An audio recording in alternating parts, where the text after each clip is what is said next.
The whole thing is as simple as this. There is no I. There is just what's going on here and now. The I is not. It isn't here. It's absent. Zero, nada, zilch. Experience is the only thing which is happening all by itself. But to no one. It just is. There is no self and there never was. There is only life arising or happening. What I always call life is just lifing. You are not who you think you are. You seem to exist because the thought I appears. Then you believe it. And then you give it a life. Then all of your life gets created, the stories. But that life is not you, and it is not who you really are. In reality, you are nothing and no one. Life is just happening automatically, and there is nothing outside of that. The illusion is that you are personal, nothing can happen to you. But because there is no you, so nothing can happen to you. So you can't be harmed. Only the body can perish, but it's not your body. Just as a flower is not your body, it's the body of life. You are not your body, not your brain, not your mind, not even your thoughts. The mind is playing a great trick in which it appears that the individual is the author of his or her life. Have you ever directly looked to find this you that is supposedly a separate entity that controls and directs your life? This you cannot be found. Try and search for it. You will never find it. Life just happens by itself. You don't exist separate from life as a whole. There is no loss experienced on seeing this. You have been living your whole life thinking that you are in control. But the truth is that you are not in control. More exactly, there is no you to be in control. Every action your body has taken and every thought that has arisen in your mind has happened without anyone behind the curtain making it happen. Everything that is within your experience is entirely a product of past events. Just as your heart beats without anybody's approval, your mind thinks without anybody's approval, and so does your body act without anybody's approval. There is no you back there making it all happen. There isn't even a you back there watching it. So there is no drishta, there is no witness. Awareness is simply arising because the conditions are in place for the awareness to arise. The body and all physical objects, they really exist in reality. That is for sure. But the self is not the body. It is not an object. It does not exist in reality. There is no self. Separate from what's happening. No little broken off piece of life that is a special me or a special self that you own and can direct and control separate from the whole. There is no you at all, nothing and no one behind the experience, but always only the experience itself. There is no you out of which everything emanates. You have only ever been an idea, a notion created out of nowhere. We hold beliefs we never even stop to think about or call into question. Often, this is because we are not even aware that these are our beliefs. They are so deeply rooted that we take them for granted. Self is the grand boss of these beliefs. the one that reigns over all other beliefs, but not for much longer. We are going to hold it up to the light and see it for what it really is. There is no you here, right, and now. You never existed. There is a body and there is a brain. That feeling of aliveness is not going to go away. Life is lifing. Life will go on as it always has. The belief that there is a you that controls life can be seen as just that, simply a belief. Just as you no longer believe in Santa when it is seen that the self is a fictional character, there will no longer be the belief that it is a real entity. If you grew up with the Santa story or some other magical story of Batman or Superman, do you remember how it was to realize that truth that the magical character did not exist in real life? That was simply through illusion your parents made you believe. Similarly, this magical I or me cannot be found, but people still believe in it. Seeing the truth is simply dropping that belief. Life goes on as it always did, and no change is going to happen other than in the way life is perceived. How big of a life would it have to be that billions of people throughout the ages would fail to see through it, even after it has been hinted at by countless spiritual traditions and masters?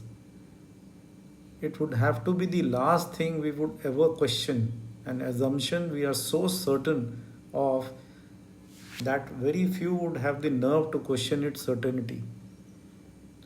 Do you want to know what the lie is? It's you, the concept of you, the belief that I am. You are the hypothesis that cannot withstand direct observation. I say that again. You are the hypothesis that cannot withstand direct observation. This illusion is at the core of who you think you are and how the world is. It's a biggie.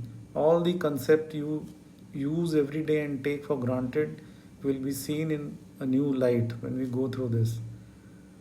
For an illusionary self, separate self, there is no loneliness, loss, and suffering, as well as neediness and striving. So, all our lives from early childhood, we may be searching for the oneness we lost by falling under the illusion of being separate. We think that we are the thinker or the doer or the enjoyer in our lives, not realizing, like the rest of the reality, we are simply life expressing itself. The mighty ego is not even in charge or in control or responsible for everything. The sages and the teachers point to that, but in our delusion, we must misunderstand it. We have forgotten. There is nothing wrong with you. The you that you think you are not. What you are is nameless. You could call it life itself, or existence, or presence, or awareness, or nothing. So if I were to replace my name Ashu with life, nothing is going to change. Ashu's life will now be life's life, and life is going on. So these are just labels. Technically, you do not exist. You are already free. It is only a matter of seeing through the thought illusion that makes you think you are in bondage. The bondage is not real. It is just a story. And you are not that story. There is so much pain in identifying with the separate self, in believing that the story of you and your life has any substance worth holding on to. This makes misery not only in the mind but also in the body because they are not separate. Untrue beliefs, such as believing in the value of worrying about the past or future, contract the system, and the body pays the price with tensions, pain, ailments, diseases, tumors, cancers, and untimely death. Hell is not some place we might go when we die. Hell is right now. Hell is believing that the stories in the mind are real. Relief from hell is seeing that there is no one here to take anything personally. The key to eliminating suffering lies not in analyzing the contents of our experience, of our thoughts and feelings, nor in controlling, changing, or eliminating them. It is a matter of seeing through the belief in a separate self, which thinks it is having the experience in the first place. Seeing no self is like suddenly looking at your glass of wine, your bag of cocaine, or your needle of heroin, and in a moment of clarity thinking, why on earth would I want to do that? It's not good for me. Then calmly putting down the intoxicant and walking away. Creating an identity is a means to navigate in society, but it has no other purpose. It's just a compass. To awaken is to realize that the stories we obsess over are a waste of energy. A sense of self, like a sense of balance, can be a useful tool, no doubt about it. An organism can orient in relation to complex environments, mapping danger and opportunities, and react, respond, and in Homo sapiens, take a decision, make a choice, and move on. There is a sense of self, but that is all it is. After awakening, that sense remains, but you ultimately see through it as mind created illusion. It's not you. Everything we are attempting to become and do, and all ways in which we relate to others and the world, assume there is a separate self.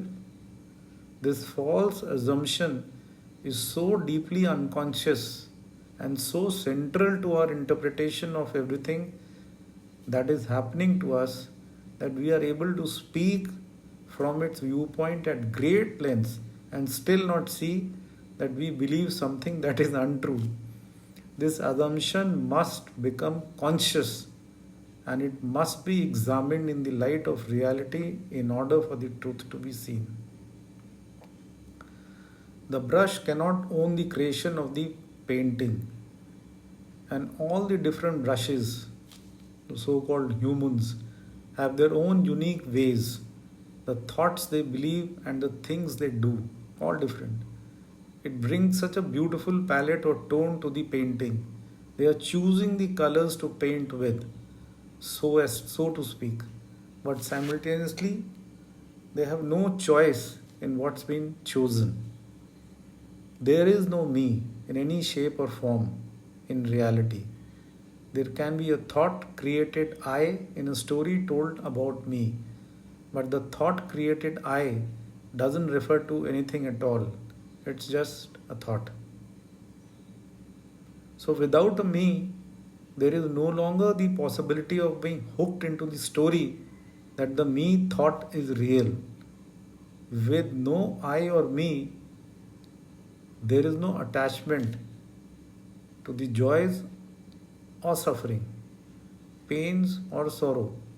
There is peace and freedom instead. Thoughts build a small me, a grandiose me, a miserable me, as also an awakened me. The variations are endless and it doesn't stop. Just as an optical illusion keeps working, the imaginary self keeps getting built. But that doesn't make it real. Realizing no self means regaining the innocence that was seemingly lost when falling into the trap of duality, separatedness. There is no self at all already, and life is going on perfectly. Nothing is going to change here because this is already the case. Life goes on, everything arises and passes away. Without identification, Emotions pass more quickly since they are free. Meeting everything that comes up with openness and with no resistance makes the whole experience of life a joyful ride rather than the hard work in trying to control what it is. You will learn to observe how thoughts sculpt, carve a self. Watching this happen is a lot more fun than feeling you are drowning in thoughts. Thoughts cannot be owned. In fact, nothing can be owned because there is no owner. The whole concept of ownership and enjoyership and doership is a fallacy. The irony is that everyone behaves like an owner, doer, enjoyer, and then he separates himself from the life and thinks that the other is enjoying more. I am suffering more. So, this separation as a result of the egoic duality is the stem cause, the root cause of our suffering. The I imagines it is the perceiver, but we cannot locate this I. Try and locate it in your bodies. Is this the I? Is this the I? Is this the I? Is this the I? Where is the I? Even a microscope, scientific microscope cannot find this I anywhere because it is just a thought. It's been given a cloak, a dress, a label, a story, and so the I is created. So essentially, we realize that there is no separate perceiver, only perception itself. The illusion of separation between perception and the perceiver is only an idea in the mind. There is no me.